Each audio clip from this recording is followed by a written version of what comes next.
If expensive cameras made great photographers, we'd all be professional, including this guy.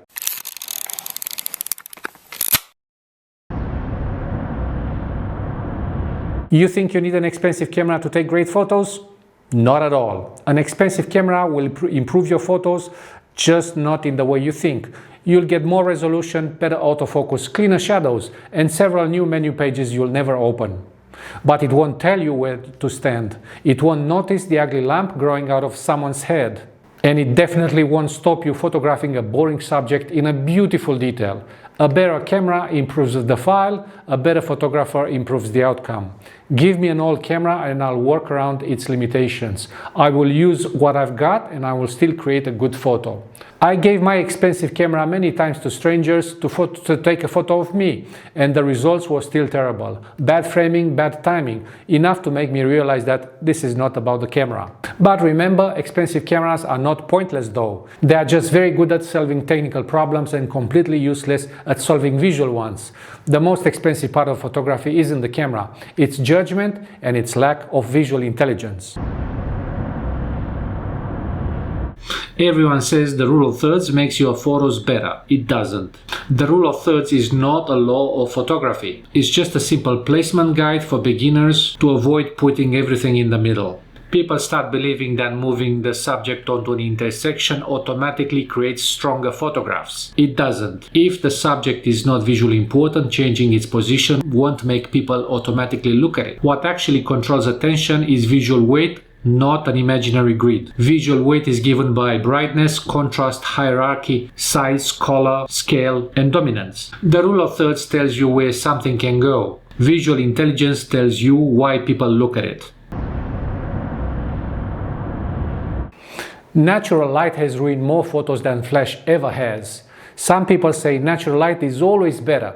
No, it's not. Natural light is just available and free. Sometimes it's beautiful, sometimes it's flat, harsh, green, blue or patchy, or coming from exactly the wrong direction. The sun does not care about your photos. Good light is controlled light. That might mean moving your subject closer to a window, closing a curtain, adding a reflector, or turning on a lamp, or using flash. Yes, flash, without making photo look like it's a crime scene. The problem is not artificial light, the problem is bad artificial light. We're talking about photography here, what do you know? Lots of people are afraid of the flash because they do not understand it. The problem is when people who don't want to create artificial light have strong opinions about natural light. Natural light can look artificial and artificial light can look completely natural. So stop asking, is this natural light? Instead ask, is this light doing what I need it to do? Because the best light is not natural, it's intentional. You have been fooled by background blur. Everyone tells you that blurry backgrounds make photos look professional. They don't. Blur is not a quality, it's just one way to direct attention. If your subject is weak, your light is flat, and your composition is confusing, background blur won't fix any of it. It will just give you a blurry bad photo. Look at the work of great photographers. Some use lots of blur. Some use almost none. The difference isn't the lens. It's knowing exactly where they want your eyes to go. Professional photography isn't about making the background disappear, it's about making the subject impossible to ignore. Do you agree? Go catch a mouse. You probably deleted your best photo because it wasn't perfectly sharp. One of the biggest lies in photography is that sharp equals good. It doesn't.